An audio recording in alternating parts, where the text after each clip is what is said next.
We were promising you that we'll be chatting about restaurants and how they'll be coping under level 2 lockdown. While many restaurants had to close their doors for good when the country entered lockdown level 5, some are still fighting to stay afloat.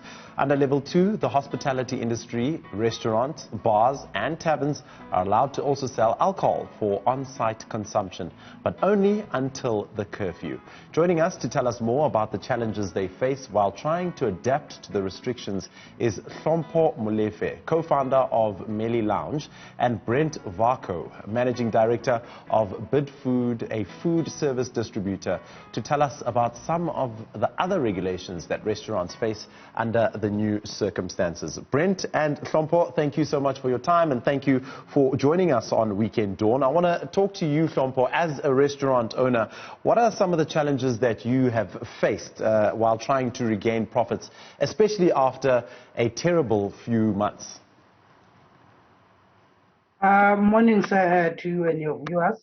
The challenge that we've had to close down our operation and also had to stop our employees from coming to work, and that wasn't easy for them because of they've got families to feed. So it was just a hard time for them and for us as well, because we've got some expenses that we need to cover on a monthly basis for the business and personally as the owners of the restaurants. Brent, let me bring you in here. You're talking specifically for food service and distribution. That was obviously also affected because of the level 5 and level 4 lockdown. How has the supply chain industry been affected overall? Jacob, thanks for the opportunity. The supply chain industry has been turned on its head.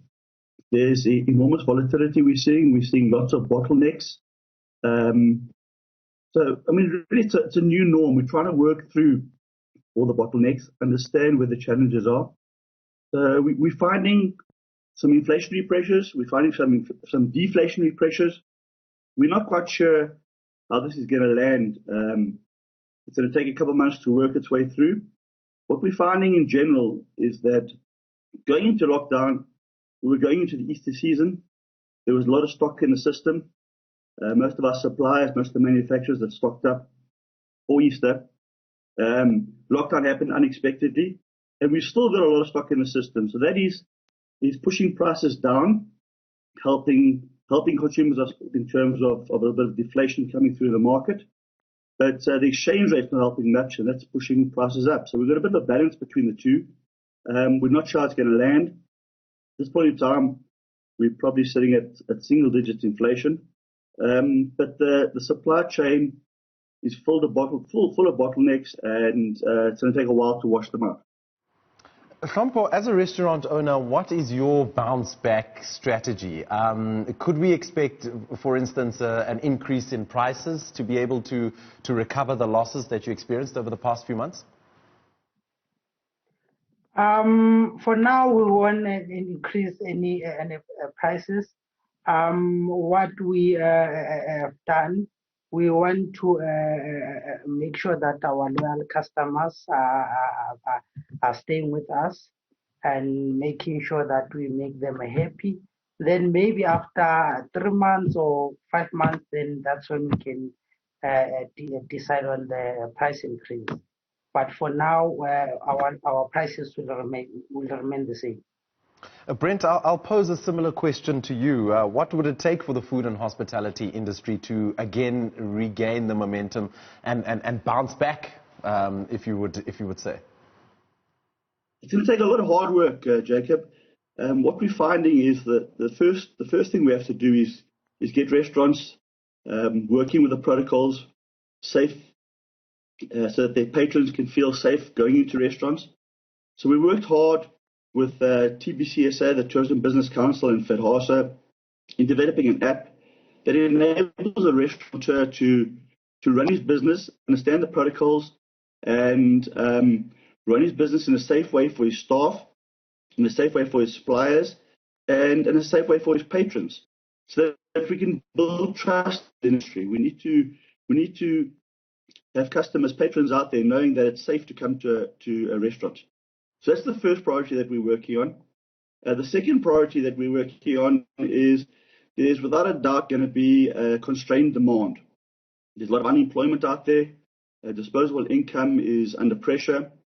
And so to get customers back into a restaurant is going to take a lot. So what we've done as a collective with 4 other suppliers in the industry, with Nestle, McCain's, Tiger Brands, RCL, and ourselves, we've pooled our marketing teams, we've pooled our resources, and we're working on a campaign to try and create demand in the restaurants, to get the message out there that it's safe to go out to restaurants.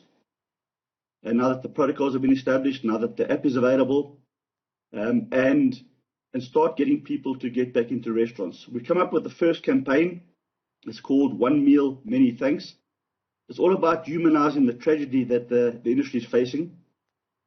Jacob, on average, 28 staff members work in the average restaurant, and 1.8 million people are affected in the supply chain, all the way from farmer to fork.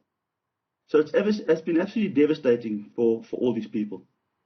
Every time you buy a meal, whether it be a takeout meal, whether it be a home delivery meal, or whether it be you're going to a restaurant and having a meal, you're supporting 28 people on average in that restaurant, and you're paying your way to support 1.8 million people in the industry.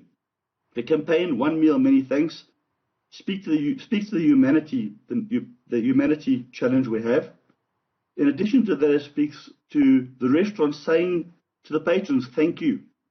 Thank you for coming back into restaurants. So the campaign is just getting going. We're hopeful that we can get a lot of traction with it. We're hopeful that it can become a movement. And we're hopeful that as we move into spring and into summer, we can get people back into restaurants. People back into that space where you can enjoy yourself with family and friends, an environment that is no less safe than going to your local supermarket. So we'll be around for a while pushing this.